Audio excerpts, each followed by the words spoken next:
dan Allah syahadu an la syarikalah wa syahadu anna Muhammadan abduhu wa rasuluhu. Alhamdulillah di malam ini Allah memberikan sehat kepada kita dan alhamdulillah mudah-mudahan kita dikasih istiqomah oleh Allah di dalam ilmu dan semoga ilmu yang telah diberikan oleh Allah bisa kita amalkan dan semoga Allah selalu membimbing kita untuk berada di atas jalannya yang lurus. Amin. Amin. Monggo silakan. Ya. Terus 9 ya, Ustaz ya. Ya. Dialah Allah yang menciptakan segala yang ada di bumi untukmu. Kemudian dia menuju ke penciptaan langit. Lalu dia menyempurnakannya menjadi 7 langit. Dia maha mengetahui segala sesuatu. Jadi kalau dari sini itu eh, bumi dulu diciptakan, baru langitnya ya, Ustazah ya. Ya, dari bawah dulu kemudian diciptakan atas. Maka Allah menciptakan bumi, setelah itu sumastawa. Allah uh, istawa ya, Allah menuju ke langit, ke atas. Pertama mana di sini langit di sini asamai atas, maka Allah menuju ke atas. Maka pasawahuna Allah menciptakan 7 lapis langit wa huwa bikulli syai'in alim dan dia walaupun kan di dalam ayat yang lain dan sumastawa alal ars kemudian Allah bersemayam di atas aras. Maka Allah bersemayam di atas aras, walaupun Allah bersemayam di atas aras tapi wahwa bikulli syai'in alim dan dia atas segala sesuatu maha mengetahui. Artinya tidak ada yang sembunyi satu biji sawi pun yang ada di langit dan yang ada di bumi dan yang ada di daratan dan lautan itu semuanya terpantau oleh Allah. Dengan sekian triliun apa saja gitu kan. Kalau kita kan terhalang dinding aja sudah nggak paham apa yang ada di luar pintu.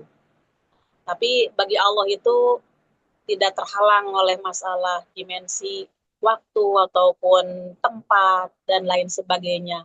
Maka semuanya berada di atas pengawasan Allah. Di dalam surat Qaf dikatakan walaqad khalaqnal insana wa na'lamu ma tuwaswisu bihi nafsu. Dan sungguh kami telah menciptakan manusia dan kami mengetahui apa yang dibisikkan di dalam hati manusia. Jadi manusia membisikkan apa di dalam hati, maka Allah mendengar dan Allah melihat dan Allah selalu memantau walaupun dia dalam keadaan sendirian. Nah, maka dari itu ketika kita ada masalah apapun, Allah tahu. Dan yang memberikan masalah itu adalah Allah sendiri. Itu adalah irodahnya Allah. Maka kita meniru Nabi Ibrahim, innama asku, sesungguhnya aku mengadu basi wa huzni ilallah. Kesedihan dan kegalauan hati hanya kepada Allah. Innama asku basi wa huzni ilallah. Sesungguhnya aku hanya kepada Allah di dalam segala kebingungan, kesedihan. Nah, itu yang diucapkan oleh Nabi Ibrahim ketika Nabi Ibrahim kehilangan Yusuf. Maka seperti itulah kita meniru ketika kita sudah mengetahui ilmunya. Kemudian di ayat lain dikatakan wa ufawidu amri ilallah dan aku serahkan segala urusan hanya kepada Allah. Disitulah tawakal. Maka di dalam surat At-Tolak dikatakan atau di ayat sebelumnya juga barang siapa yang bertawakal kepada Allah maka Allah akan memberikan ampunan kepada dia, akan memberikan pahala kepada dia dan akan memberikan solusi kepada orang tersebut. Dan sesungguhnya Allah ma'asobirin beserta orang-orang yang sabar. Itu, Dok.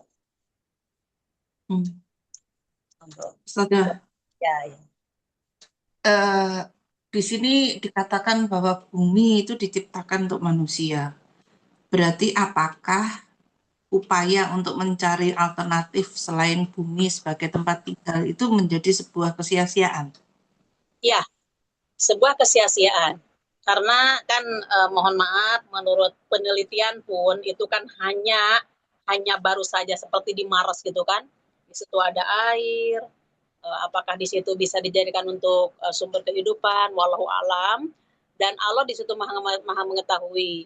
Kemungkinan walaupun ada kehidupan pun, mungkin kehidupannya tidak seperti kita, seperti manusia seperti kita. Walau alam. Ya, langit pun kan ada penghuninya semuanya, gitu kan, malaikat. Tapi kan tidak hidup seperti kita. Bahkan di situ di Sidratul Muntaha di dekat arasnya Allah itu kan di situ adalah tempatnya iliyin, artinya catatan orang-orang yang beriman. Tapi apa namanya tidak disertai dengan jasadnya, karena jasadnya kan sudah ada di kuburan seperti itu. Wallahu a'lam. Hmm, Ya, di dalam hadis begitu, di dalam Quran pun demikian. iya, iya. Baik, Ustaz.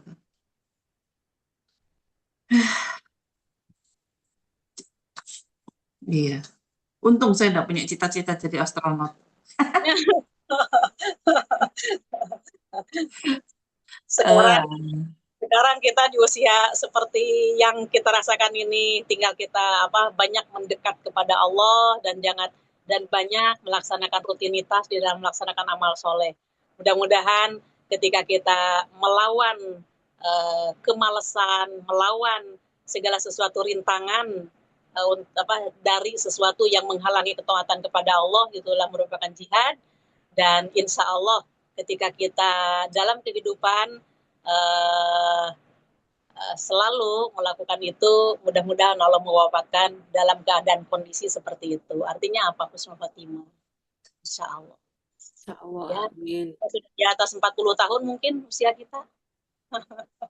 Ya, iya. Ustadzah, Ya, tadi saya mendengar Ustadzah menyinggung tentang bisikan, kita berbisik bahkan sendirian di mana saja. Tapi kita ada lawannya yang sangat sangat dahsyat, yaitu bisikan setan, Ustazah. Nah, ini bisikan setan yang sangat dahsyat ini, apakah mudah atau apakah kita dengan gampang misalkan berdoa, misalkan kul a'udzu birabbinas itu, atau hanya dilawan dengan doa-doa, atau gimana Ustaz ya? kita bisa membedakan setelah kita mentadaburi ilmu syar'i. Mana bisikan setan dan mana bisikan malaikat. Karena kan kita sudah mengetahui secara keilmuan dan itu adalah berita dari Al-Quran. Dalam surat Al-Lail, fa'alhamaha fujuraha wa taqwaha. Dan Allah sudah mengilhamkan kepada diri manusia, kepada jiwa manusia, durhaka dan takwanya. Nah itu sudah ada modal di dalam semua bayi yang lahir sudah ada. Fa'alhamaha diilham. Maka Allah menanamkan dua modal tersebut, muatan negatif dan positif di hati kita, maka supaya kita berada di atas jalan yang lurus, maka Allah mengutus utusan, dan utusan itu diturunkan wahyu sehingga sekarang sudah berbentuk mushaf 30 juz dan berbagai ribuan hadis sahih yang sudah dibukukan. Ketika hadis-hadis sahih itu seperti di dalam kutubut kisah ya, kitab-kitab yang 9, Bukhari, Muslim dan lain sebagainya, itu adalah kitab-kitabnya, maka seperti Bulughul Maram, kemudian Riyadhus Shalihin itu adalah merupakan bagian-bagian dari yang diambil dari 9 itu. Maka ketika kita didampingi dengan keilmuan tersebut, insya Allah di situ nanti seandainya di dalam bisikan hati kita ini di dalam hati kita itu ada kecenderungan kita kemana. Kok saya ingin ini ya, kok saya ingin berbuat ini ya.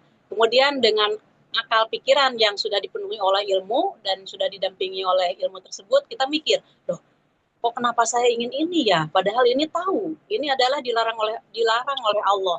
Maka ketika akan saya lakukan dan akan saya ucapkan, oh ini tidak sesuai dengan aturan Allah dan Rasul. Maka di situ kita menahan diri untuk tidak melakukan itu. berarti bisikan-bisikan tersebut itu adalah bisikan setan.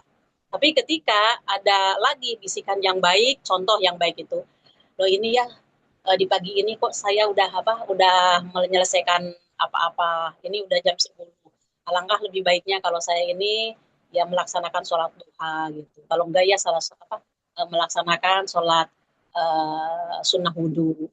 Nah, berarti itu adalah bisikan-bisikan yang ditimbulkan oleh ketakwaan itu. Jadi kalau istilah lain itu adalah bisikan malaikat itu yang mengilhamkan di dalam hati kita seperti itu. Maka kita di situ bisa menilai dengan akal pikiran yang sudah didampingi ilmu tadi.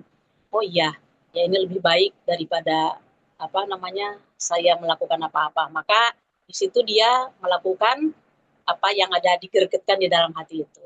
Maka itu adalah bisikan yang positif bagi kita. Itu Bu Susi. Jadi kita sudah bisa menilai apapun yang akan kita ucapkan, apapun yang akan kita perbuat, kalau kita sudah mengetahui ilmu, insya Allah. Jadi ini bisikan setan. Oh ini adalah bisikan malaikat. Pokoknya tiba-tiba ada orang yang mengajak, ayo nonton yuk, kita rame-rame, atau kita nonton konser, atau lain sebagainya gitu. Nah akal pikiran yang sudah punya ilmu, ini kumpul-kumpul dengan orang yang seperti ini, dan yang dilihat pun bukan zikrullah. Nah di situ kan kita bisa memilih juga. Seperti itu manfaatnya kita mentadaburi ilmu Al-Quran dan Sunnah. Jadi kita bisa mengendalikan mana yang baik dan yang tidak baik. Nah di samping itu, kita kan mengetahui juga wa ma tasyauna illa yasha Allah. Tidaklah mereka para manusia itu pada hamba Allah menghendaki sesuatu yang dikehendaki kecuali di situ ada kehendak Allah.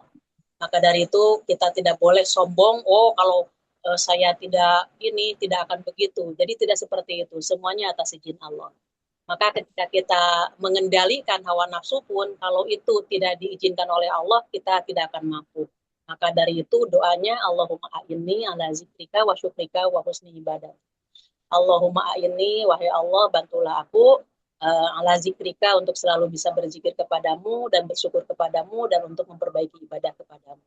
Di samping itu, ya musarrifal qulub, sarif qulubana ala ta'atika. Wahai yang membolak-balikan hati, balikkanlah, palingkanlah hatiku untuk melaksanakan ketaatan kepadamu. Nah, kita tidak akan bisa mengetahui itu suatu ketaatan atau itu suatu kedurhakaan kalau kita tidak didampingi dengan itu. Maka alangkah bergunanya, alangkah manfaatnya, dan alangkah nikmatnya ketika kita sudah mengetahui. Begitu, Bu Susi, bagaimana? Mohon maaf, agak Ya panjang. Allah, terima kasih Ustazah. Ya, doa juga ya berarti ya. Oh, iya. Di samping pengetahuan yang kita dapat, kemampuan yang tadi sepertinya ada berdoa untuk ditetapkan dalam keadaan iman ya, karena hati kita adalah mudah sekali dibolak-balik ya. Ya, terima kasih Ustazah. Dan di hadis lain dikatakan setan itu mengganggu manusia, dia berjalan di atas badan kita seperti mengalirnya darah. Mengalirnya darah kan, coba kalau darah itu sebentar aja berhenti, apa yang terjadi di kita? Maka dari itu seolah-olah ritme dan irama pemikiran kita ini seolah-olah dari kita itu. Padahal itu adalah dari setan. Nah, kita bisa menilai itu dengan akal yang sehat kita, yang sudah didampingi dengan ilmu. Insya Allah seperti itu, wallahu alam. Monggo dokter dia bagaimana? Ustazah tanya, Monggo dokternya. mengenai doa ya Ustazah, apakah doa itu sebaiknya diucapkan dengan jelas atau dalam hati aja, mengingat bahwa Allah itu maha mengetahui segala sesuatu? Kalau di dalam hati kayaknya lama untuk mengucapkan. Maka dari itu kita hati, ketika lisan kita ini mengucapkan, nggak usah keras-keras, tapi hati hadir gitu. Tapi hadir. Seperti kita pun subhanallah, Allahu akbar la ilaha. Kemudian kita ambil di dalam. Nah, kalau di dalam hati tuh. Jadi tetap harus diucapkan ya Ustazah. Apapun itu doanya. Itu dalilnya kan ada sudah sampaikan ke dokter waktu kapan hari ya? Ya. Surat Al-Isra ya, yang akhir. Ya. Maka apabila engkau berdoa atau di dalam ya istilahnya di dalam sholat ataupun di luar sholat, maka janganlah kamu mengeraskan suara dan jangan pula kamu merendahkannya. Di antara itu, maksudnya ketika kita berdoa, kita mengucapkan, tapi tidak terdengar oleh orang lain. Seperti begini kita. Tuh, itu kan terucap, tapi orang lain tidak mendengar. Nah, kuping kita mendengar, hati kita mendengar. Kemudian hadirkan hati kita ketika lisan kita ini menggerakkan doa tersebut. Insya Allah itulah tidak termasuk orang yang lalai. Tapi ketika kita mengucapkan, karena boleh jadi mungkin karena rutinitas dan sudah terbiasa di dalam mengucapkan doa-doa, tapi hati kita ini ada di mana-mana. Hati kita ini mungkin di dapur, mungkin di mana-mana saja. Nah, berarti apa yang saya ucapkan tadi, dia termasuk orang yang lalai. Maka Allah akan mengabulkan kepada doa selama doa itu diiringi dengan hati. Artinya tidak lalai. Itu dokter. Ya. Walaupun doanya itu hal-hal yang remeh gitu enggak apa-apa ya diucapkan ya. Remeh apapun ya, Allah Maha mendengar dan Ya. itu Tuhan bagi kita. Itu sangat Tetap harus diucapkan ya. Ya, itu sangat dibutuhkan oleh kita, bantuan dari Allah itu. Iya. Maka itu kan Allahumma rahmataka arju fala takilni ila nafsi tarfata ain. Ya Allah, janganlah kau palingkan rahmatmu sekedip mata pun gitu atas apa yang aku lakukan semua. Jadi artinya tanpa rahmat Allah kita lengah aja sedetik gitu ya hati kita ini berantakan. Itu kita mohon keutuhan Allah untuk selalu mendampingi jiwa dan raga kita. Insya Allah ada. Iya Ustazah. Tinggal kita maunya aja berdoa dan kita ini apa yang kita ucapkan di doa tersebut. Monggo dokter dia. Iya. Ustazah sebentar, melanjutkan tentang setan. Godaan setan tadi Mbak Susi bilang berat banget seperti itu. Tapi sesungguhnya kan setan itu cuma bisikin doang ya. Nggak kayak manusia. Itu kalau manusia bisa memaksa, bisa mengancam seperti itu. Jadi sesungguhnya apapun yang kita lakukan itu keputusannya itu berasal dari diri kita sendiri ya. Jadi ketika nanti di akhirat itu kita nggak bisa itu gara-gara setan gitu nggak bisa ya cari kambing hitam setan gitu nggak bisa ya. Itu di dalam surat itu dok. Coba dilihat di Google kalimatnya begini. Janganlah kamu mencaci maki diriku. Coba. Surat apa? Setan berlepas diri gitu. Dia jangan mencaci, aku hanya membisikkan kepadamu. Aku hanya membisikkan kepadamu, tapi kamu mengikuti bisikan aku gitu. Monggo, surat apa itu? Saya nggak ngasih tanda.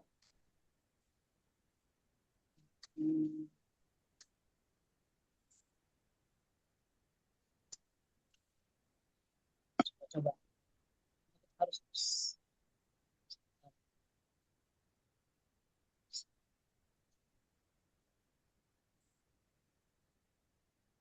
surat lihat indeks.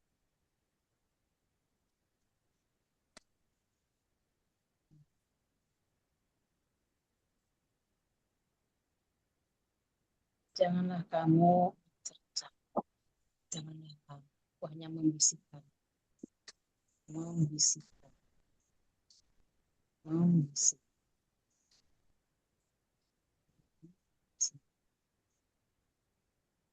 Ibrahim ya Ustazah.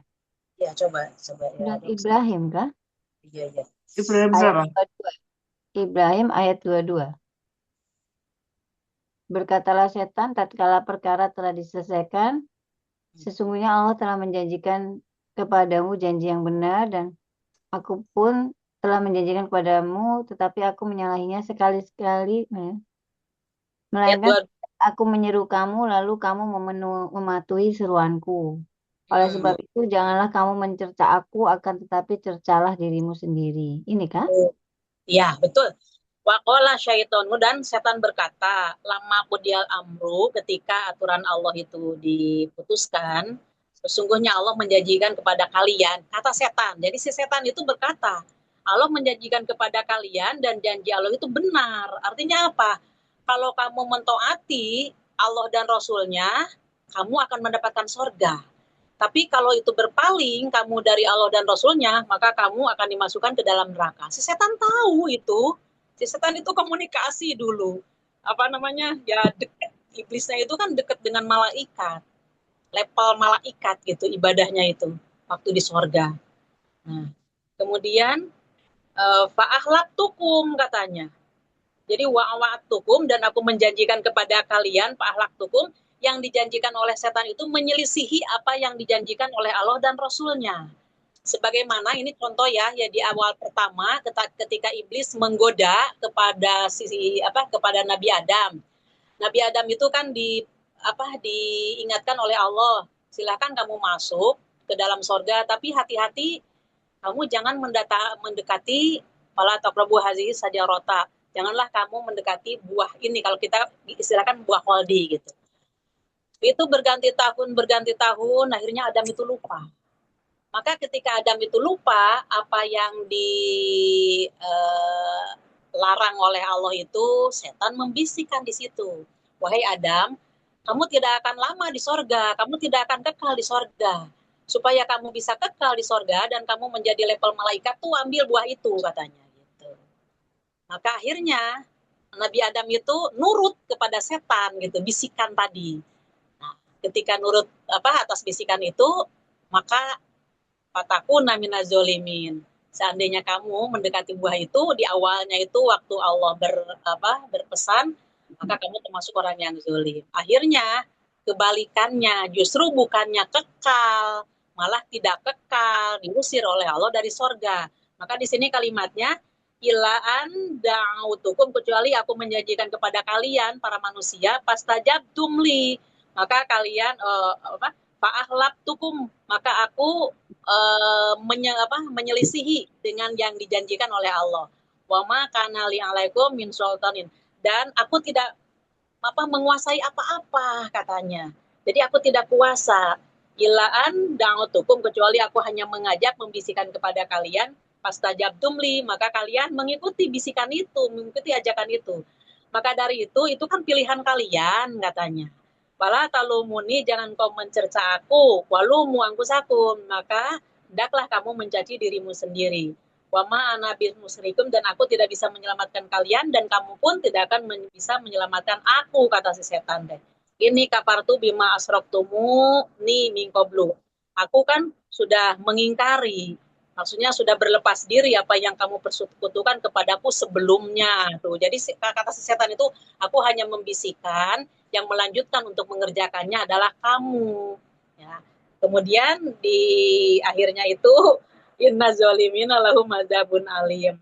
Sesungguhnya orang-orang yang zolim bagi mereka siksa yang pedih. Itu setan sudah tahu dalam hal itu. Kemudian di surat yang lain, setan itu membisikkan begini, wakfur, hendaklah kamu kupur. Akhirnya si manusia itu kupur. Maka setelah manusia kupur, maka si setan angkat tangan. Aku tidak ikut serta loh ya terhadap kekupuran kamu.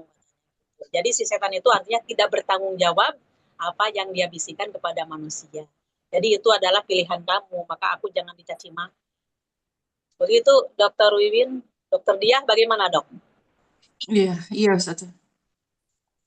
Begitulah cara kerja setan. Nah, di sini disebutkan satu lagi ya si setan tadi. Tempatnya setan, kalau ingin tahu tempatnya setan itu ada di mana dan siapa aja yang dihinggapi oleh setan. Di surat Al-A'raf, surat ke-7 ayatnya 27.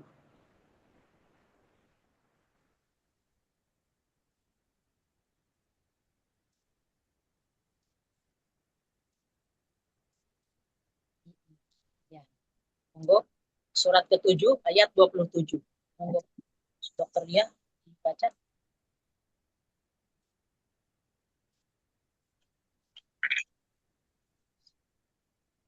Dua 26, 27.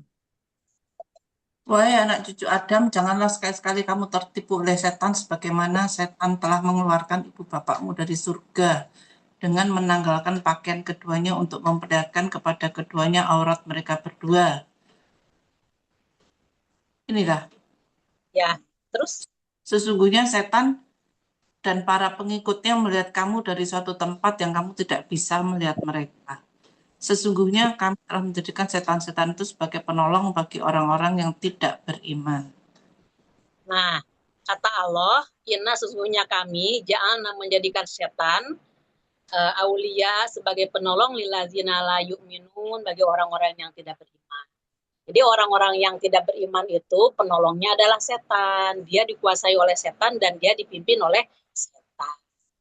Maka ketika di situ ada orang yang beriman, tapi di situ dia melaksanakan dosa dan maksiat, maka yang itu adalah dipimpin oleh setan di dalam melaksanakan kemaksiatan tersebut. Di ayat lain, Juyina lillazi nakafaru, dijadikan indah apa yang mereka lakukan, karena itu adalah merupakan bisikan-bisikan setan tadi. Jadi merasa dirinya ketika melakukan itu adalah ini adalah yang terbaik untuk aku. Justru kalimat itu adalah merupakan bisikan setan ke dalam hati orang tersebut. Maka ketika orang itu telah didampingi oleh ilmu syar'i, dia akan mengetahui ilmunya. Loh, bisikan ini, aku melakukan ini, kan ini sesuatu yang dilarang oleh Allah dan Rasulnya. Berarti ini, walaupun saya merasa nikmat, walaupun saya merasa enjoy di dalam hal ini, akan tetapi ini bertentangan loh dengan aturan Allah dan Rasul. Maka dari itu saya harus merasa. Ya, begitu dok. Jadi kita bisa muhasabah, insya Allah. Sudah sampai ke situ enggak dok pemahaman itu? Ya. Ya.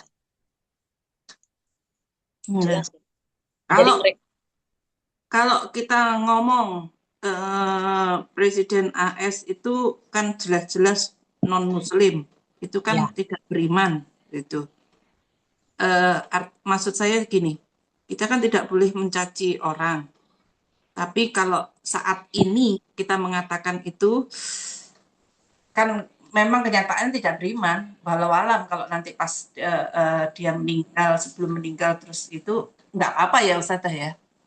Nggak apa-apa, dan memang dia jangankan kepada dia ya, kepada tetangga kita atau mungkin kita itu, oh dia itu orang kafir. Nah, karena posisi dia kita tahu seperti itu. Tapi jangan sampai begini, lah dia tidak akan masuk ke neraka, tidak akan masuk ke surga.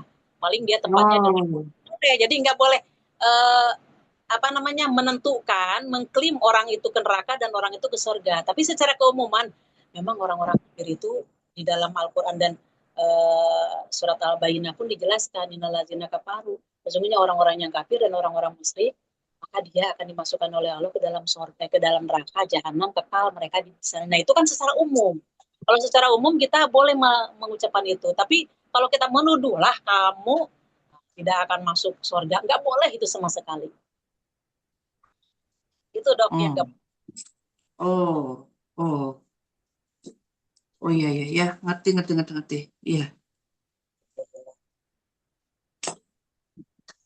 Kembali ke ini Al-Baqarah ya, sudah jelas. Iya. Ya.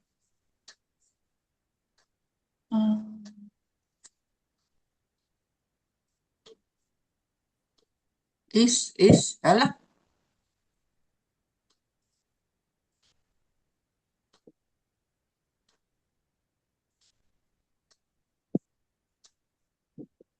Iya. Nggak usah pakai gilirannya. Iya. Nini aja ya tadi sekalian ya, Nih. Silakan. Yeah. Ingatlah ketika Tuhanmu berfirman kepada para malaikat, Aku hendak menjadikan khalifah di bumi. Mereka berkata, apakah engkau hendak menjadikan orang yang merusak dan menumpahkan darah di sana, sedangkan kami bertasbih memujimu dan menyucikan namamu? Dia berfirman, sesungguhnya aku mengetahui apa yang tidak kamu ketahui. Paham dong. Jadi Allah itu akan menjadikan manusia sebagai khalifah di bumi, begitu ya. Sedangkan malaikat khawatir karena manusia itu bisa merusak dan menumpahkan darah di bumi. Sedangkan malaikat bertasbih memuji Allah. Gitu Ustazah. Ya, manusia belum diciptakan, tapi kok malaikat sudah membantah, Iya, seolah-olah iya, malaikat tahu ya, gitu kan? iya, khawatir mungkin. Ya, di dalam tafsir dikatakan bahwa ini bumi sebelum dihuni oleh Adam dan anak cucunya, maka jin sudah lebih dahulu menempati bumi ini. Maka Hmm, kan jin-jin itu kerjaannya ya bertengkar, menumpahkan darah satu sama lain gitu. Maka dari itu ketika hmm, mengajak bicara kepada malaikat, sesungguhnya aku akan menjadikan di bumi itu khalifah. Jadi khalifah itu kan dari generasi ke generasi disesuaikan dengan umur tertentu, maka generasi itu habis diganti dengan generasi selanjutnya. Sebagaimana kita, orang tua kita tidak ada, yang sebaya dengan orang tua kita pun sudah pada meninggal diganti dengan anaknya. Ya termasuk kita, termasuk anak, nanti kita juga punya anak lagi, berarti kita udah ada cucunya terus dan terus, itulah khalifah. Dia akan memakmurkan bumi, dan memang Allah memerintahkan seperti itu untuk supaya apa? Apapun yang dilaksanakan oleh manusia di dalam di dalam mengurus bumi ini, semuanya supaya untuk menjadi fasilitas ketika dia melaksanakan ibadah kepada Allah, sebagaimana visi dan misinya Allah. Tidaklah aku ciptakan jin dan manusia kecuali untuk beribadah. Maka apapun yang diolah oleh manusia itu semuanya semata-mata supaya manusia itu tambah tenang, tambah dekat ketika melaksanakan ibadah. Tapi ironisnya apa yang kita saksikan sekarang? Itulah. Qalu, mereka berkata, malaikat itu menjawab, apakah engkau ya Allah akan menjadikan di bumi itu mayufsidu fiha, yang akan membuat kekacauan, yusbiku dima'a, dan akan menumpahkan darah. Sedangkan kami para malaikat nusabihu selalu mencucikan engkau dan selalu bertasbih kepada engkau dan selalu memuji kepada engkau. Maka Allah menjawab, ini a'lamu ma la ta'lamun, katanya. Aku lebih mengetahui apa yang kamu tidak ketahui. Ayo nanti tinggal saksikan. Nah itu bantahan Allah kepada para malaikat bahwa aku lebih tahu apa yang akan aku ciptakan. Kamu kan hanya mengetahui seperti itunya saja gitu, kelakuan-kelakuan mungkin makhluk yang sebelum Adam diciptakan. Itu Dok, bagaimana? Iya Ustazah. Kan katanya malaikat itu nggak punya apa ya, nggak punya perasaan, terus nurut. Tapi di sini Allah kok menyampaikan bahwa ada malaikat yang ngeyel ternyata ya, terus mempertanyakan kebijakan Allah seperti itu. Ini gimana ya penjelasannya, Ustazah? Nah, karena dari ya kalau bahasa kita mungkin kan a priori ya, malaikat itu kan menyaksikan kedurhakaan makhluk sebelum Nabi Adam, maksudnya para jin di dunia ini kok seperti itu gitu, tidak mengindahkan Allah, tidak mengagungkan Allah gitu kan. Maka dari itu malaikat bukan dalam arti malaikat mengikuti hawa nafsunya, tapi malaikat mengikuti apa yang beliau lihat gitu. Sedangkan dibandingkan dengan dirinya sendiri, kami ini memuji engkau. Ya kalau bahasa kita mungkin kan ya nggak usah diciptakan ya Allah, nanti kan istilahnya manusia itu akan seperti jin gitu kan. Dia itu tidak menyembah engkau. Mereka itu membuat kekacauan, mereka itu saling bertengkar. Sedangkan kalau kami ini kan memuji, mengagungkan, seperti itu Dok. Jadi masalahnya kalau hawa nafsu seperti kita diciptakan, itu memang tidak ada. Akan tetapi kebaikan-kebaikan yang malaikat ucapkan dan malaikat saksikan itu masih berpengaruh. Hmm. Makanya ketika Nabi Muhammad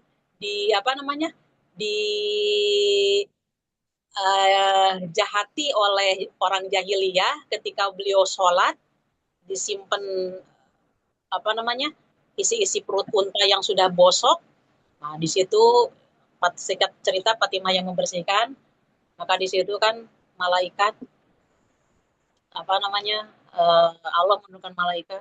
Bagaimana ya Ahmad, katanya, aku ini apa ini gunung ini perlu diangkat dan dijatuhkan kepada mereka. Tapi apa kata Nabi? Gak usah, katanya, jangan. Jadi di sini bukan dalam arti malaikat ikut emosi juga, bukan. Tapi ini sebagai pernyataan dari Allah bahwa malaikat itu selalu berada di atas jalan yang benar. Ustazah, lebih mulia mana?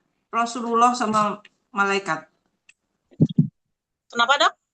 Lebih mulia mana? Rasulullah sama malaikat? Allah menciptakan malaikat bukan tidak memiliki syahwat seperti kita. Jenisnya berbeda. Malaikat bukan laki-laki dan bukan perempuan. Kalau Rasulullah adalah manusia biasa yang memiliki sifat seperti yang kita miliki. Gitu. Kalau dibandingkan dengan masalah kemuliaan manusia dengan malaikat, maka tetap manusia lebih daripada malaikat. Kalau malaikat tidak memiliki hawa nafsu, jadi dia tidak ikut berjihad untuk melawan hawa nafsunya. Tapi kalau manusia, ketika dia itu berjihad, bisa mengendalikan hawa nafsunya, maka Allah memberikan kemuliaan seperti itu. Walaqad karomna bani Adam. Itu, Dok. Nanti ada ke bawahnya ini, menunjukkan bahwa Adam itu lebih seperti memori kan, memori Adam dengan malaikat. Kan malaikat berkata, la ilma lana illa ma alam tanah. Saya tidak tahu apa-apa ya Allah kecuali apa yang kau berikan kepadaku. Jadi apa yang diberikan oleh Allah masalah hafalan tentang nama-nama keseluruhannya. Kalau bahasa kita kan karena keterbatasannya dari A sampai Z. Padahal lebih daripada itu kan ilmu di sisi Allah. Maka dari itu malaikat ketika diucapkan oleh Adam, ayo malaikat kamu katakan apa yang telah diucapkan Adam itu. Tidak sanggup. Di situ mulianya Allah memberikan kelebihan kepada kita.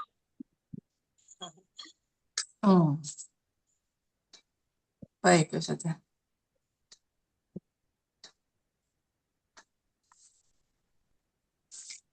Ini ya.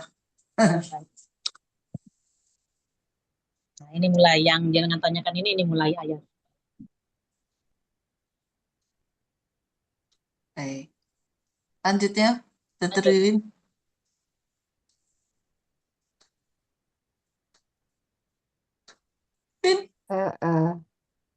Susi ya, Sus. Silakan.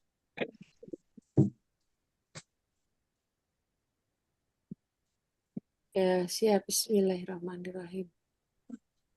Dia mengajarkan kepada Adam nama-nama benda seluruhnya. Kemudian dia memperlihatkannya kepada para malaikat. Seraya berfirman, sebutkan kepadaku nama-nama benda ini jika kamu benar.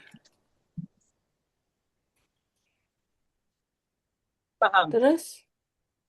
Iya. Ya, segitu dulu. Oh iya. Jadi saat itu Allah memerintahkan atau berfirman ya, untuk menyebutkan benda-benda yang ada di mana, di sekitar itu ya, seluruhnya ini ya. Kemudian untuk membuktikan bahwa pengetahuan yang dia dapat itu benar. Jadi ketika itu Adam menyebutkan dengan benar benda-benda, nama benda yang ada di sana, padahal dia tidak ada pelajaran siapa yang ya Ustazah. Ini sepertinya langsung diberikan seperti ditanamkan di dalam otaknya bahwa nama-nama itu sudah dia ketahui, begitukah Ustazah pengetahuan yang dia dapat? Ya, nama-nama ini merupakan sebutan yang dikemukakan oleh Allah Subhanahu wa taala di dalam yang terkandung bahwa itulah keutamaan Adam di atas malaikat. Itu, Dok. Jadi Allah menyampaikan semua nama-nama kepada Adam dan Adam itu langsung bisa bisa menyimpan di memorinya. Kuat. Nah, ini merupakan keutamaan yang diberikan oleh Allah kepada Adam di atas malaikat. Itu merupakan kekhususan. Makanya tadi kan kata Allah, ini a'lamu ma la ta'lamun. Kamu menyangkal seperti itu, maka aku lebih tahu, kata Allah, apa yang kamu belum mengetahui. Maka akhirnya Adam dikasih sebutan tentang nama-nama keseluruhannya.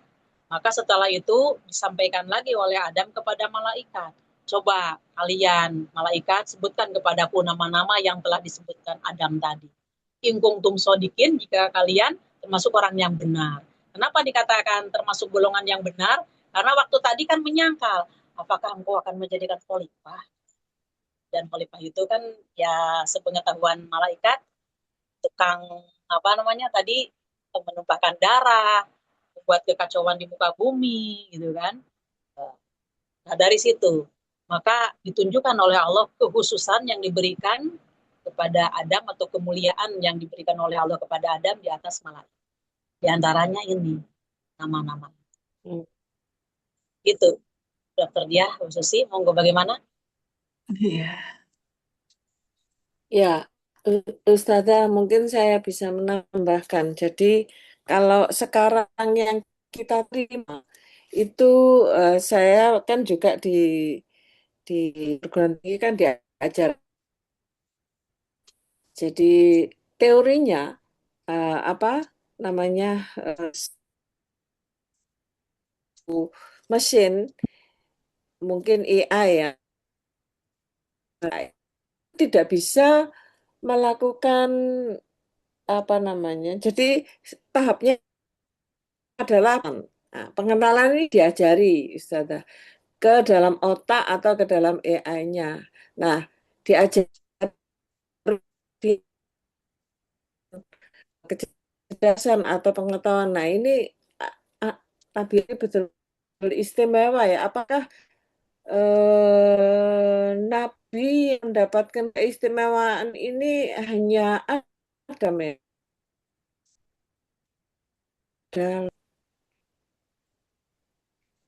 Yang tanpa pembelajaran, tanpa pengenalan, kemudian dia bisa langsung mengerjakan atau mengeluarkan pengetahuannya tanpa pembelajaran seperti ini ya Ustazah. Kalau AI itu kan itu program yang sudah disetting oleh manusia. Itu tidak lepas seperti itu. Nah, itu prosesnya pasti pengenalan. Nah, ini Nabi Adam ini sama sekali tidak ada pengenalan, tidak ada dipelajari, begitu ya? Apakah begitu ya Ustazah? Kalimatnya wa'alama adamal asma'a wa'alama, dan Allah lah yang mengajarkan kepada dia. Dengan cara Allah mengajarkan kepada dia itu sudah luar biasa. Saya jelaskan mengenai wahyu yang diturunkan kepada Rasulullah.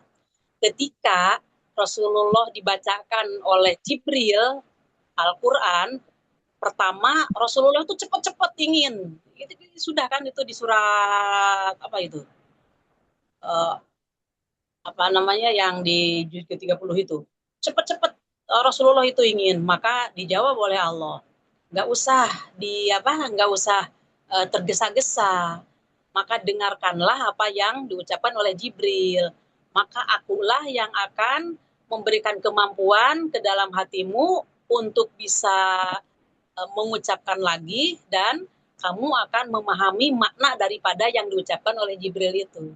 Akhirnya Rasulullah itu dengan adanya pemberitahuan dari Allah seperti itu, Rasulullah apa yang dibacakan oleh Jibril didengarkan terus. Umpamanya mohon maaf, satu halaman diucapkan oleh Jibril, maka Rasulullah satu halaman pun siap. Maksudnya enggak seperti kita. Kalau kita kan baca apa ngapalin doa aja, ngapalin doa aja satu baris itu pertama udah Diulang-ulang ya. udah tertinggal sekali itu, wah sudah acak-acakan lagi, besoknya lagi ketinggalan, wah sudah kita. Kalau Rasulullah kan sudah dijanjiin oleh Allah seperti itu. Bahkan yang dibacanya di dalam Al-Quran itu, maknanya yang terkandung, itu Rasulullah langsung paham. Sebagaimana kalau di malam bulan Ramadan, kan Jibril datang mentadaruskan kepada Rasulullah. Bukan semata-mata tadarus seperti kita. Kalau kita kan tadarus keliling, bergantian, hanya baca. Tapi maknanya kan kalau kita tidak dipelajari, tidak mendatangkan guru yang paham terhadap makna daripada itu, kan kita nggak paham juga. Bahkan ketika kita membaca terjemahan aja, kita tidak bisa langsung paham. Tapi Rasulullah itu sudah dikasih istimewa oleh Allah. Nah, kamu hanya mendengarkan saja, nanti kamu akan bisa untuk mengucapkannya, dan bahkan kamu akan paham apa maksud daripada yang dibaca tadi. Ya iya, seperti itulah. Nah, maka di sini memang Adam tidak istilahnya tidak belajar seperti belajar yang kita ikuti berapa bulan, berapa tahun, seperti akademis yang kita lewati ini. Lama Adamal Asma, akun payakun di situ Allah Maha Kuasa. Nah di sini kita perlu iman. Jadi bagaimana ya Adam itunya belajarnya? Terus bagaimana kok Adam bisa itu? Itulah yang dikatakan keistimewaan yang diberikan oleh Allah secara khusus untuk Adam di atas malaikat.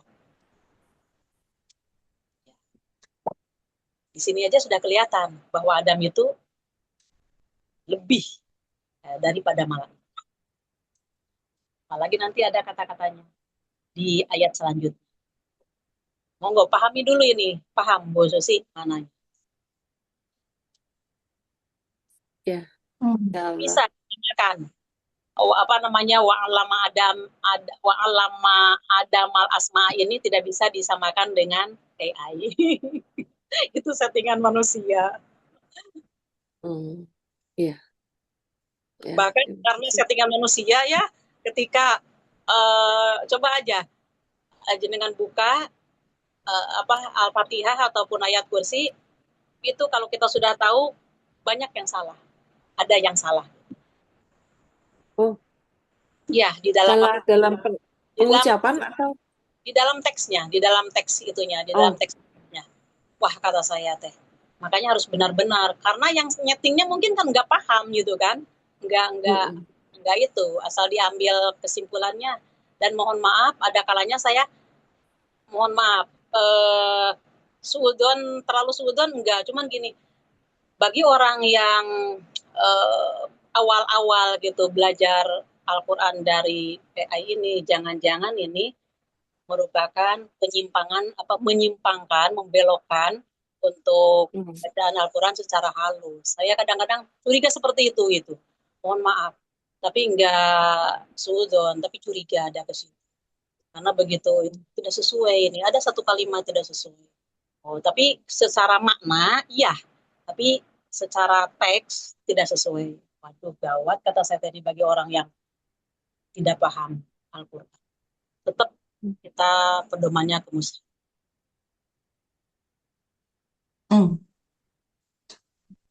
Jadi ketika saya buka AI itu ya, dalam hadis, dalam apa keterangannya, saya harus mengetahui induknya. Pokoknya hadis ini udah saya pelajari di dalam bukunya ini. Begitu di AI diutarakan itu uraian-uraiannya, oh ini sesuai dengan itu. Ini sesuai dengan hadis. Jadi saya menerima, oh ini sesuai dengan hadis. Bahkan ada kalanya ya bertambah ilmu saya dengan adanya kosakata gitu kan. Oh iya kata saya di sini ini sesuai dengan di sini. Tapi begitu ada yang tidak sesuai, loh kok ini seperti ini. Ini berarti memang settingan manusia biasa kata saya. Saya kembalikan ke dalam ayat Al-Quran dan hadis yang penafsirannya itu mengikuti pemahaman para sahabat. Artinya kita mengetahui tafsirnya. Ya begitu Dok, bagaimana? Ustazah. Ya. Tempatnya Rasulullah itu kan masyarakat yang di Mekah ya, itu Ya, yang sana itu Persia, yang sana Romawi. Artinya Persia sama Romawi itu kan negara yang sudah Islam. maju, ya. Terus dibandingkan yang ini kan tidak maju. Kemudian pengikutnya Rasulullah yang awal-awal itu juga yang kalau dibilang kasta itu kan kasta yang paling bawah gitu ya. Ya, betul. Ya, artinya itu ya selain memang banyak penjahat, penipu dan lain-lain, jahiliyah itu juga bodoh ya. Betul. Ya, Tapi kemudian bisa menjadi satu bangsa yang luar biasa itu ya berarti kalau kita belajar Al-Quran itu sebetulnya harusnya jadi orang yang pinter ya. ya, ya, ya, betul. Sebagaimana, mohon maaf ya, kita bandingkan dengan apa zaman kita. Apakah di zaman Rasulullah ada pondok pesantren? Apakah di zaman Rasulullah ada tingkatan SD, SMP seperti itu atau perguruan tingginya? Enggak ada. Tapi semuanya itu, insya Allah para sahabat paham tentang isinya Al-Quran. Jadi beliau-beliau itu di dalam menjalankan muamalah kehidupan, masalah ubudiyah, dan mengenal dirinya sendiri, siapa saya, itu sangat tinggi keimanan-keimanan beliau. Karena dibimbingnya dengan Al-Quran dan Sunnah. Sekarang bimbingnya dengan falsafah. Dulu itu tidak ada S1, S2, dokter, profesor apa kayak gitu ya. Ya, Tapi jadi yang paling pinter-pinter gitu ya. Oke. ya. Makanya mohon maaf, dan sekarang ini saya ya mau mengatakan dijauhkan dari Al-Quran, ya realitanya seperti itu. Tapi kalau saya mengatakan dijauhkan Al-Quran, banyak ada apa muslim-muslim, para pejabat yang tersinggung gitu. Tapi realitanya memang seperti itu. Masa maksiatnya aja yang diungkapkan, ya Allah, dan lain-lain sebagainya. Dan mohon maaf, dalam masalah UIN sekarang dengan dulu kan AIN. Kalau YAIN itu kan masih apa institut. Jadi masih khususon kalau bahasa Arabnya itu kan dalam masalah agama Islam. Sekarang ini kan sudah apa namanya berubah menjadi UIN University. Berarti di situ kan sangat kompleks sekali dan dulu belum ada Islam Nusantara.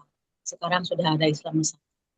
Di dalam masalah apa namanya pembentukan manusianya pun, masya Allah, jauh berbeda.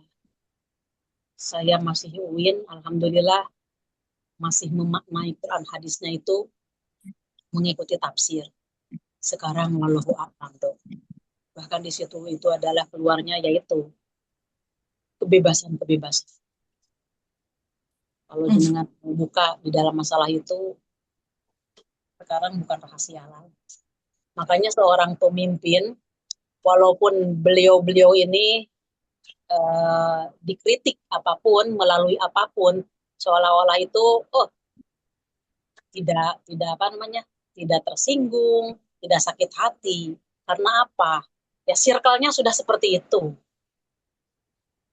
Ada orang yang apa namanya menyampaikan suatu kebenaran kritik kepada si A lewat wakil rakyat. Dijawab iya, tapi apa yang terjadi? Enggak juga kan, seperti itulah. Ya dilihat dari segi makronya gitu. Mohon maaf. Saya enggak secara gamblang mengatakannya. Jenengan lebih tahu mungkin apa yang saya maksud, insya Allah. Bagaimana dokter dia? Iya, iya, iya.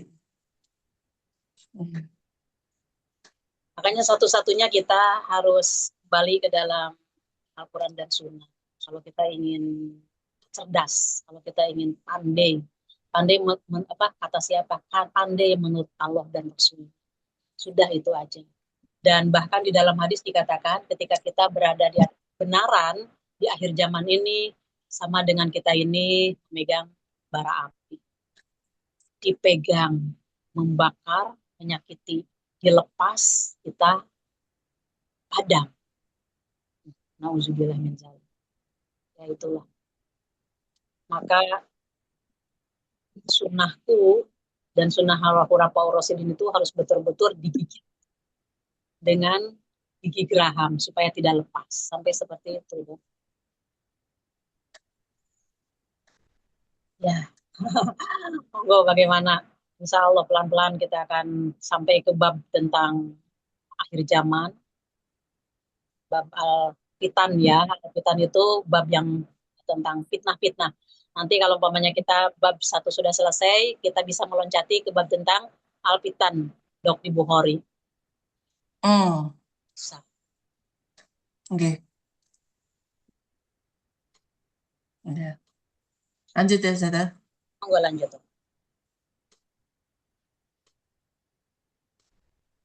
Iya.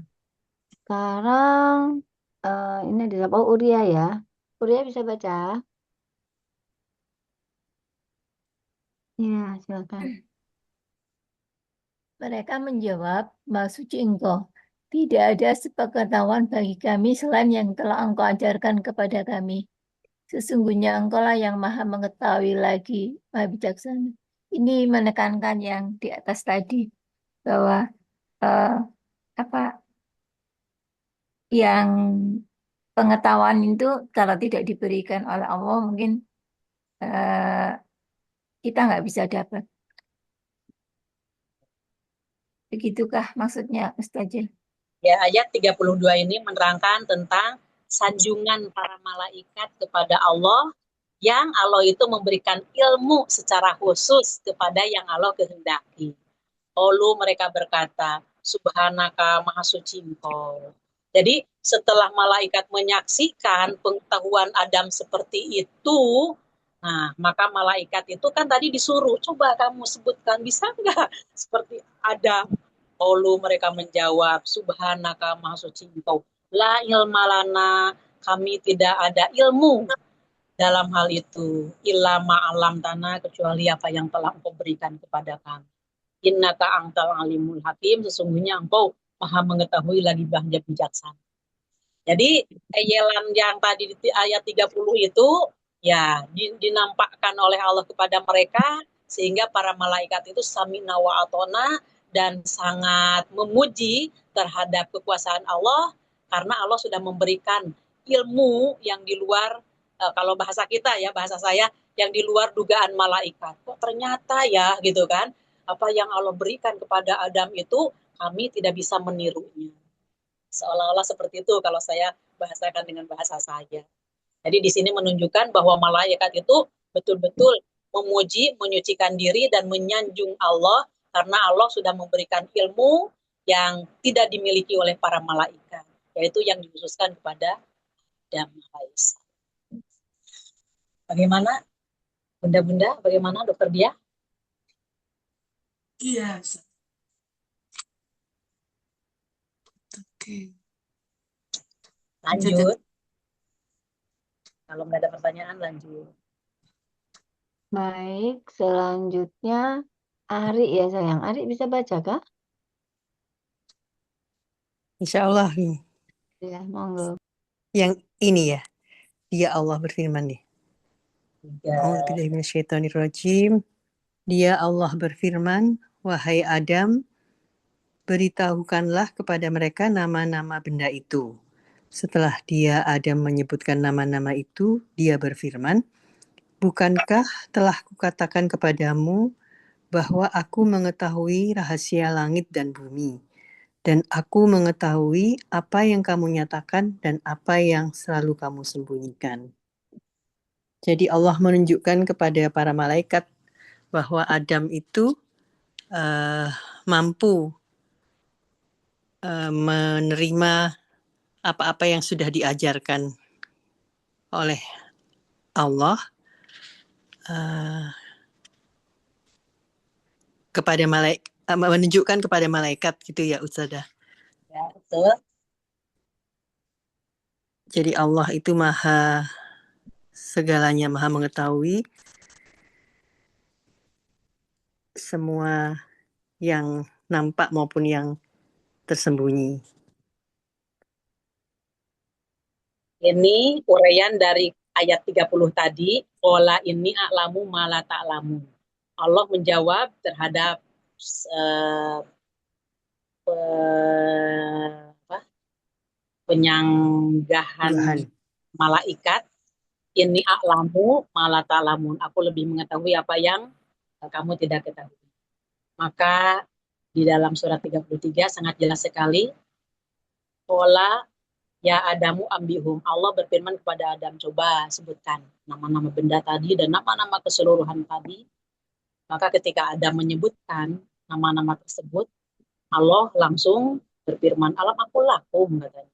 Bukankah aku sudah mengatakan kepada kalian bahwa sesungguhnya akulah yang mengetahui goibnya langit dan bumi. Kamu kan tidak tahu. Aku lebih mengetahui, kata Allah. Wa alamu matubuna. Di sini Allah memberikan penjelasan dan menekankan lagi, ya ini untuk kita juga. Wa a'lamu, dan aku lebih mengetahui matubuna, apa yang kamu nampakkan, wa ma kuntum taktumun, dan apa yang kamu sembunyikan.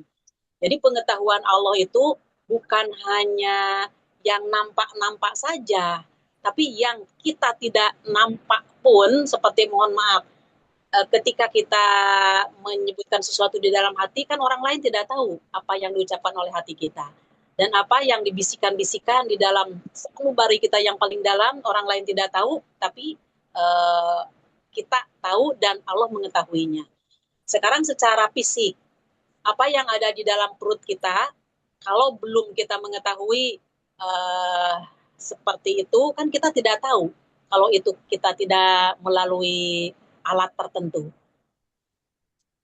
Ya, seperti rongsen dan lain sebagainya, ini alat medis semuanya yang panjenengan lebih tahu tentang itu. Nah, tidak kita ketahui dalam hal itu, tapi Allah mengetahui. Allah mengetahui. Ya.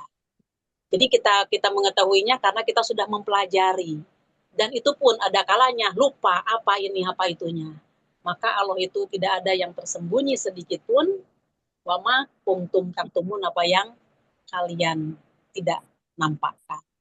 Sampai seperti itulah Allah, tidak terbatas pengetahuannya dengan ilmu yang Allah miliki. Masya Allah. Maka ketika kita mengetahui kebesaran Allah dan keagungan Allah, dan seperti itulah ilmu Allah, maka apa sih saya ini di depan Allah? Maka apa yang harus kita sombongkan di hadapan Allah? Maka semuanya itu adalah dari Allah. Sebagaimana Nabi Sulaiman, seorang rasul, seorang nabi yang Allah memberikan kerajaan seperti itu, diajarkan oleh Allah kepada Nabi Sulaiman. Istilahnya Nabi Sulaiman itu gelarnya apa, kemudian akademinya di mana, kan kita tidak mengenal itu, tapi itu merupakan mukjizat wahyu yang langsung semata-mata diberikan Allah kepada Nabi Sulaiman. Sehingga Nabi Sulaiman diizinkan oleh Allah bisa mengendalikan angin. Nabi Sulaiman diizinkan oleh Allah berbicara dengan berbagai makhluk, sampai setan pun bisa dikendalikan oleh Nabi Sulaiman. Maka apa kata-kata Nabi Sulaiman? Bukan pengetahuan aku keseluruhannya ini, tapi hadza min fadli Rabbi. Ini adalah merupakan karunia dari Tuhan. Maka dari itu, raja yang paling besar itu tetap semuanya mengaku bahwa itu adalah karunia dari Allah. Nah, ketika kita sudah mengetahui ilmu seperti itu, walaupun kita memiliki sesuatu yang tidak dimiliki oleh orang lain, bahkan sesuatu yang kita miliki ini secara keilmuan, kita ini memiliki ilmu, wah gitu, umpamanya di pandangan kasat mata. Tapi ketika kita sudah mengetahui ilmu seperti ini, apa sih artinya kesombongan? Maka dari itu, ini adalah merupakan karunia dari Allah yang Allah berikan kepada kita. Maka ketika kita sadar dan kita mengetahui dalam hal itu, insya Allah akan hilang kesombongan, akan hilang rasa yaitu diantaranya kesombongan itu. Apa yang kita banggakan itu, maka semuanya insya Allah akan bisa mendekatkan lebih dekat lagi untuk dekat kepada Allah. Jadi semua sarana yang diberikan Allah kepada kita, baik itu secara skill ataupun ucapan, maka itu semuanya akan mendekatkan lebih dekat kepada Allah. Bukan merupakan kebanggaan dan kesombongan bagi. Insya Allah begitu, Dok. Bagaimana? Mohon maaf. Ustazah, Ya. Ini campur-campur di kepala saya. Allah mengetahui apa yang disembunyikan. Nah, kemudian saya jadi teringat bab tentang niat. Kalau yang tidak kita ucapkan, yang terlintas dalam hati, itu tidak dihukumi sama Allah. Kalau niat jahat tidak ada hukumannya, niat baik itu satu ya. Ya, Apakah kalau doa tidak diucapkan, seperti kemarin Ustazah nanya, waktu dengar kabar kakak saya meninggal, apakah dokter mengucapkan innalillahi wa inna ilaihi, saya bilang dalam hati. Itukah apa artinya kalau saya ngucapin dalam hati itu sama dengan tidak mengucapkan atau kemudian tidak dapat pahalanya? Yang insya Allah. terkait dengan niat itu, maksudnya terkait dengan niat itu loh. Kenapa doa itu harus diucapkan tidak terlalu keras, tidak terlalu lemah itu, sehingga bukan menjadi lintasan pikiran. Apa ya begitu maksudnya? Allah Maha tahu apa yang lagi terjadi di dalam pikiran jenengan dan di dalam hati jenengan. Oke. Sehingga walaupun istilahnya tidak mengucapkan innalillahi wa inna ilaihi rajiun itu, umpamanya itu tidak terucap, tapi hati merasakan makna daripada innalillahi wa inna ilaihi rajiun sudah ada di dalam hati. Bahkan mungkin hati lebih mendahului rasa dan makna daripada innalillahi wa inna ilaihi rajiun daripada ucapan. Insya Allah, Allah lebih mengetahui seperti itu. Tapi kita sebagai manusia yang tadi tidak melanggar di dalam masalah berdoa, ya Allah bagaimana lagi ya innalillahi wa inna ilaihi rajiun. Sambil hati itu ya sedih, ya ada rasa bagaimana gitu kan, kehilangan seperti itu. Ya. Dan ada hadis dong masalahnya. Ada hadis, nanti saya sampaikan insya Allah.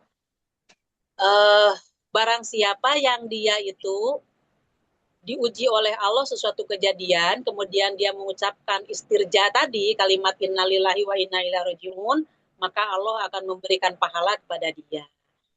Walaupun dia itu sudah lama kejadiannya itu, kemudian dia mengucapkan lagi, seolah-olah dia itu terjadi lagi kok kejadian ini seolah-olah terjadi lagi, artinya terulang-ulang rasa sedihnya kita, terulang-ulang rasa pasrahnya kita kepada Allah, maka kita tetap innalillahi wa inna ilaihi rajiun ya Allah gitu kan. Nah, jadi rasa kehilangan itu masih ada di kita, maka kita tidak mengucapkan hal-hal yang dilarang oleh Allah.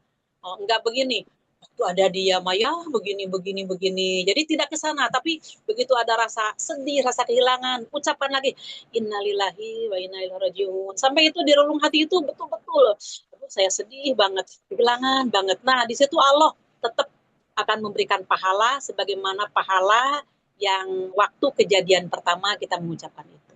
Ada hadis itu, Dok. Jadi ketika dokter umpamanya sekarang ada kejadian, bagaimana ya rasa beratnya, jangan terucap masalah rasa beratnya, rasa kehilangannya, waktu ada dia, saya ini begini dan begitu. Akhirnya di situ seolah-olah rasa ridho, rasa ikhlas kita ini hilang.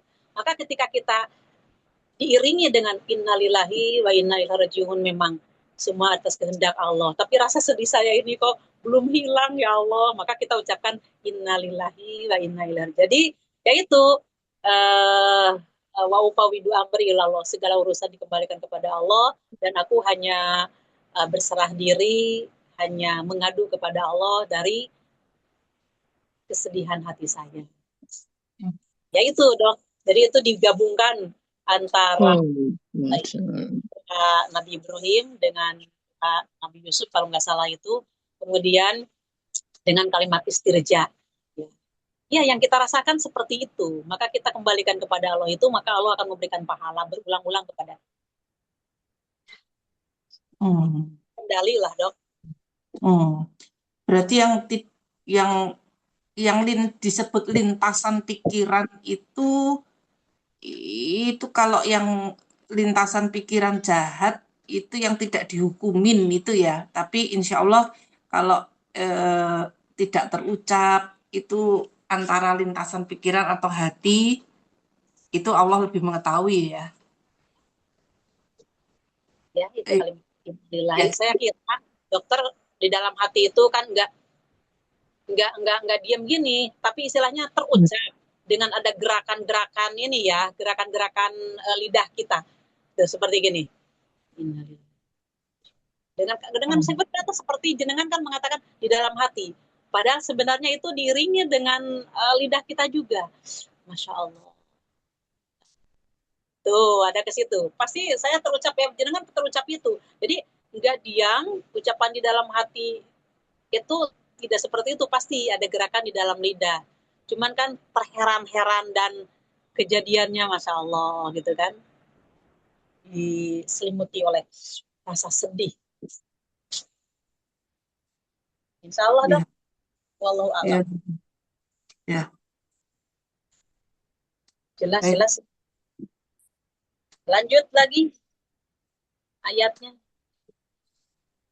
34. Baik, sekarang Indri ya. Indri bisa baca? Ya, bisa. Ah, Assalamualaikum warahmatullahi Waalaikumsalam wabarakatuh. warahmatullahi wabarakatuh. Bismillahirrahmanirrahim. Ingatlah ketika kami berfirman kepada para malaikat, sujudlah kamu kepada Adam. Maka mereka pun sujud kecuali iblis. Ia menolaknya dan menyombongkan diri dan ia termasuk golongan kafir. Dari mana? Jadi, Ya. Para malaikat itu patuh ya Ustazah. Jadi dia mengakui kalau Adam itu memang punya kelebihan dan Allah memerintahkan untuk sujud karena Adam itu lebih tinggi dari 3 ciptaannya tadi, yaitu malaikat, manusia, dan iblis. Tapi karena iblis itu sombong, jadi dia menolak, tidak mau untuk sujud kepada Adam dan selalu mengganggu anak keturunan Adam supaya mengikuti dia karena dia sudah dipastikan untuk masuk ke neraka jahanam. Gitu ya Ustazah? Ya, itu tafsirannya ke sana. Dan kami berkata kepada malaikat, jadi ini perintah Allah. Allah yang memerintahkan sujud. Sujud di sini bukan sujud penyembahan, tapi sujud penghormatan. Maka malaikat kan diciptakan oleh Allah hanya untuk taat. Maka apa yang diperintahkan oleh Allah, para malaikat taat untuk sujud pada Adam atas ilmu yang diberikan oleh Allah. Jadi ini menghormati Adam itu karena perintah Allah. Dan sujud di sini bukan sujud ibadah pengabdian, tapi sujud penghormatan. Maka dikatakan ila iblis, kecuali iblis. Iblis itu menyombongkan diri dan dia termasuk orang kafir. Jadi di sini kita bisa mengambil pelajaran ketika ada orang yang sombong, berarti dia lepas kendali. Akhirnya dia termasuk golongan-golongan iblis. Iblis itu termasuk golongan orang-orang itu. Maka tidak pantas untuk kita menyombongkan diri karena semua yang diberikan oleh Allah kepada kita ini semata-mata karunia dari Allah. Kalau kita dikasih sehat, mana bisa kita melaksanakan berbagai aktivitas sebelumnya juga. Kalau tidak Allah membimbing untuk kecerdasan kita, kepandaian kita, kita tidak akan bisa. Alhamdulillah Allah sudah memberikan utamaan-utamaan kepada kita yang lebih daripada orang-orang yang tidak diberi oleh Allah. Dan kepada orang yang lemah pun Allah memberikan kelebihan yang tidak dimiliki oleh kita, begitu juga. Jadi satu sama lain Allah itu ayub simuna bi rahmatillah bi rahmatika, apakah kamu yang membagikan rahmat Allah, maka kata Allah, akulah yang membagikan rahmatku dalam kehidupan. Maka sebagian kami aku angkat derajatnya, dan orang yang diangkat derajat itu bisa mengambil pengetahuannya bagi orang-orang yang tidak diberikan ilmu seperti itu.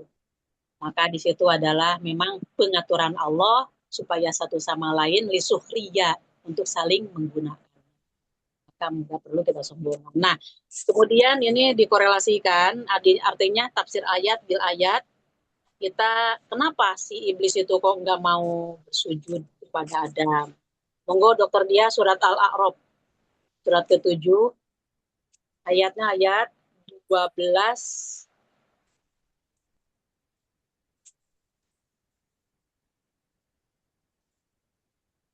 ayat 12, ayat 13 sampai ayat 17. Mana sampai ayat 18? Sampai ayat 18, Dok. 12 sampai 18. Monggo, Dokter baca. Hendri. Oh ya, Bismillahirrahmanirrahim. Dia, Allah berfirman, apakah yang menghalangimu sehingga kamu tidak bersujud kepada aku menyuruhmu? Ia atau iblis menjawab, aku lebih baik daripada dia. Engkau menciptakanku dari api, sedangkan dia engkau ciptakan dari tanah. Nah, ini alasannya. Dia langsung merasa bangga diri dengan dia diciptakan dari api. Jadi dia menganggap tanah itu rendah gitu kan. Maka dia tidak mau sujud. Jadi artinya pembelajaran bagi kita, jangan sampai kita menganggap siapapun lebih rendah. Jadi kita tidak boleh merendahkan orang lain dengan sesuatu yang Allah berikan kepada kita. Gak boleh. Maka orang itu merendah seperti itu, maka dia termasuk golongan iblis.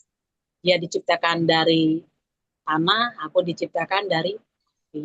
Jadi dia merasa bangga, merasa mulia, menghina kepada yang lebih rendah. Padahal segala sesuatu itu bukan api, yaitu ada manfaatnya, tanah pun apalagi tanah. Jadi api tidak ada tanah, tanah tidak ada api, ya itu tidak akan hangat. Dan kemudian kalau tidak ada tanah itu bagaimana? Jadi istilahnya tetap satu sama lain itu saling membutuhkan. Tapi karena si iblis sudah merasa sombong di sini, akhirnya begini terjadi. Dia tidak mau nurut. Akhirnya oleh Allah diapakan? Monggo lanjut. Terus Dia Allah terus ya. Dia Allah berfirman, turunlah kamu darinya surga karena kamu tidak sepatutnya menyombongkan diri di dalamnya. Keluarlah, sesungguhnya kamu termasuk makhluk yang hina. Jadi iblis dikeluarkan dari surga ya Ustazah untuk dimasukkan dikirim ke bumi gitu ya. Ya. Iblis dulu yang menempati bumi ya Ustazah. Pertama kan iblis itu mengetahui waktu Adam diciptakan dia kan sudah ada. Dia sama malaikat di situ dan ibadahnya juga ya melaksanakan ibadah juga sama dengan para malaikat. Begitu Adam diciptakan, dia merasa ada kesombongan di situ. Maka oleh Allah diusir. Sampai ada hadis kan sekarang, barang siapa yang di dalam hatinya sebiji jaroh kesombongan, maka dia tidak akan masuk surga. Nah, kita khawatir, hati-hati, karena kita sudah tahu ilmunya, jangan ada kesombongan. Jadi apapun yang Allah berikan kepada kita dikasih kelebihan oleh Allah, ucapkan ini adalah karunia dari Allah. Kalau Allah tidak memberikan karunia ini, ya apa sih saya? Insya Allah. Itu akan lebih menambah kemuliaan seorang hamba dan itu akan lebih dia bersyukur kepada Allah. Monggo lanjut.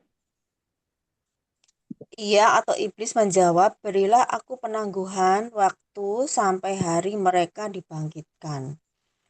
Nah, dia berjanji. Jadi matikan dulu gitu. Aku jangan dimatikan dulu. Aku tangguhkan. Sampai kapan? Ila yaumi yub'atsun, sampai hari dibangkitkan. Jadi si iblis itu akan menyaksikan terjadinya kiamat. Si iblis itu akan menyaksikan bumi dihancurkan dan langit dihancurkan. Nah nanti ketika semua hamba-hamba Allah manusia ini dibangkitkan, baru si iblis dimatikan. Dia permintaannya gitu. Maka di-ACC oleh Allah dengan ayat 15-nya. Monggo lanjut. Dia atau Allah berfirman, sesungguhnya kamu termasuk mereka yang diberi penangguhan. Kok termasuk ya Ustazah? Ada yang lain mungkin ya. Selain iblis, kamu termasuk mereka. Iya, sesungguhnya engkau iblis minamunzorin termasuk orang-orang yang ditangguhkan. Apakah selain iblis itu ada yang ditangguhkan gitu kan? Ya, Iya.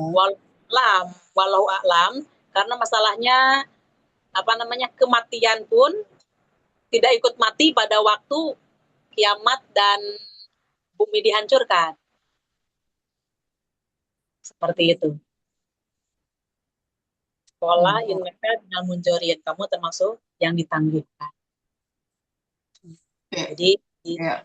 dan ini Nabi gitu ya katanya ya. Yang mengatakan gini, jin-jin yang lain itu yang beriman dia itu meninggal juga. Tapi si iblis ini kan bagian dari jin juga. Berarti iblis ini adalah ada kekhususan yang dia itu menggoda Adam dan dia itu anak cucunya menggoda anak Adam juga, maka si iblis yang penekanannya ke Nabi Adam yang digoda tadi, dia yang ditangguhkan. Karena jin-jin yang lain itu sama dengan manusia diwafatkan juga. Jadi iblis ini tambah lama tambah banyak ya Ustazah? Iya Bu, makanya Jadi enggak itu tambah penuh gitu kayaknya. Dunia tambah banyak iblisnya ya. Enggak bisa meninggal, bisa mati dia. makanya makin generasi bukannya makin baik kan Bu ya? Nah Ya Bu, ini itu. generasi kita dulu seperti itu, generasi sekarang walau alam generasi yang akan datang bagaimana, makanya endingnya generasi itu kan hancur. Makanya bumi dan langit ini akan terjadi hari kiamat kalau di bumi ini sudah tidak ada yang memanggil Allah.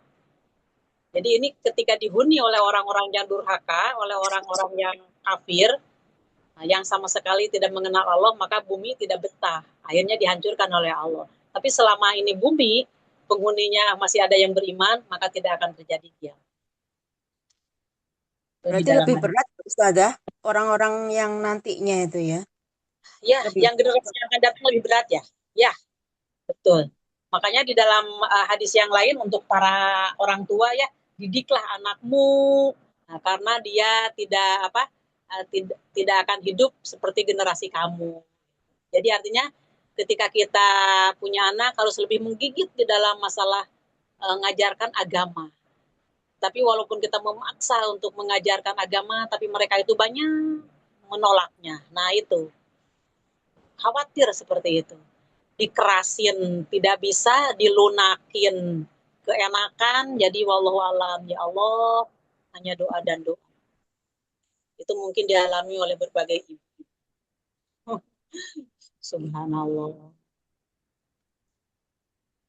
Ustazah, saya boleh tanya sedikit Ustazah? Oh, bagaimana dok? Bagaimana Bu Indri? Sebentar aja. Tadi kan saya baru datang dari luar kota, di mobil itu saya dengar ada berita kan, kalau di suatu kabupaten itu yang ODGJ itu 3.000-an. ODGJ itu kan orang tertekan, terus habis gitu dia kan nggak ingat ya. Apa maksudnya itu? Apa dia kalau orang ODGJ itu kalau sudah gila, maaf, itu kan nggak bisa sholat apa-apa, itu gimana ya Ustazah? Dalam menjelang dari normal ke ODGJ itu kan banyak kayak tekanan, banyak dia kayak gangguan gitu ya, dari jin, setan gitu ya. Tapi terakhirnya dia dikategorikan yang gimana? Soalnya kan hilang akal. Iya, hilang akal akhirnya. Kan ada orang gila itu katanya tempatnya itu enggak di surga, enggak di neraka gitu. Di tengah-tengah gitu. Tapi sebelumnya kan dia punya kesalahan mestinya ya. Kok enggak sholat yang benar apa gitu. Di dalam banyak gitu. Di dalam Al-Quran dan hadis, di dalam hadis dulu saya jelaskan, waktu dia hilang akal dan waktu dia lupa dan waktu dia itu ada keterpaksaan, maka di situ kalam Allah terangkat. Artinya dia tidak tercatat. Dia tidak tercatat kebaikan dan tidak pula tidak tercatat kejelekannya. Nah, waktu dia masih di dunia sadar, dia mengetahui apa yang dia lakukan selama itu, maka itulah yang termasuk catatannya. Apakah sebelum itu terjadi, apakah dia melaksanakan peraturan-peraturan Allah, sholatnya, zakatnya, puasanya, akhlak baiknya, bagaimana mengaji dan tidak mengajinya, tercatat semuanya. Nah, tapi ketika dia sudah terjadi seperti itu seperti orang tua yang pikun, walaupun dia kadang-kadang akalnya ada, kadang-kadang nggak ada, itu pikun. Maka orang yang pikun tersebut sama, tidak tercatat kebaikannya dan tidak tercatat keburukannya. Jadi akhirnya di akhir yang sebelum itu terjadi, Bu. Adapun kalau dia termasuk orang yang waktu itu syirik, ya berarti diwafatkan dalam keadaan seperti itu. Tapi kalau dia ada kebaikan dan tidak melaksanakan kesyirikan, Allah lebih mengetahui. Nah, seandainya ada kesalahan-kesalahannya, tapi dia tidak melaksanakan kesyirikan, kalau Allah menghendaki mengampuni, insya Allah diampuni, dan dia tidak akan masuk ke dalam neraka. Tapi kalau Allah tidak mengampuni, berarti kesalahannya itu harus dibersihkan dulu. Di dalam hadis Muslim, dibersihkannya yaitu ketika dia melintas ke jalan sirot atau ketitian, atau bahasa kita sirotol mustaqim, maka dia terjatuh dulu sampai dibersihkan segala dosa-dosanya. Maka setelah itu ada pengangkatan. Yang tidak masuk ke dalam surga dan neraka itu artinya yang belum ini, itu adalah orang yang 50-50. Kebaikannya 50%, kejelekannya 50%. Jadi ke neraka enggak, ke dalam surga enggak. Itu adalah al-a'rab. Jadi penghuni al-a'rab. Jadi sebelum dia enggak masuk neraka, enggak masuk surga. Jadi di antara neraka dan surga itu, di sampingnya surga itu ada sebuah bangunan yang itu dikatakan al-a'rab. Yaitu penghuninya siapa? Ya mereka. Yang kebaikannya 50%, kejelekannya 50%. Jadi tidak berat kemana-mana. Tapi di dalam tafsir dikatakan dengan rahmat Allah itu lebih besar daripada murkanya Allah. Maka di situ entah berapa tahun yang akan datang, endingnya masuk surga. Yang di Al-A'raf. Itu Bu Indri. Itu tidak masuk ke dalam neraka surga itu penghuni Al-A'raf. Ini di dalam surat Al-A'raf ini sudah jelas ini, tapi nggak saya bacakan karena mungkin waktunya ini sudah habis. Bagaimana? Ya, sudah jelas Ustazah. Matur nuwun. Dokter Ria, sebenarnya ini belum selesai, tapi insya Allah nanti mungkin dilanjutkan di bagian tafsir. Iya. Oke, Ustazah. Alhamdulillah. Ya, bunda-bunda juga banyak keperluannya, dan alhamdulillah mudah-mudahan apa yang kita pelajari di malam ini dijadikan oleh Allah sebagai jalan untuk menuju keridhaan Allah, dan mudah-mudahan kita istiqomah di dalam menempuh menuntut ilmu, dan semoga Allah memberikan pahala dan menetapkan. Amin ya rabbal alamin. Amin ya. Rabbana la tuzigh qulubana ba'da idh hadaitana wa hab lana min ladunka rahmah innaka antal wahhab. Subhanakallahumma wa bihamdika asyhadu an la ilaha illa anta astaghfiruka wa atubu ilaik. Rabbana atina fid dunya hasanah wa fil akhirati hasanah wa qina adzabannar. Assalamualaikum warahmatullahi wabarakatuh. Waalaikumsalam. Kepada semuanya. Terima kasih. Terima kasih, Ustazah. Terima kasih.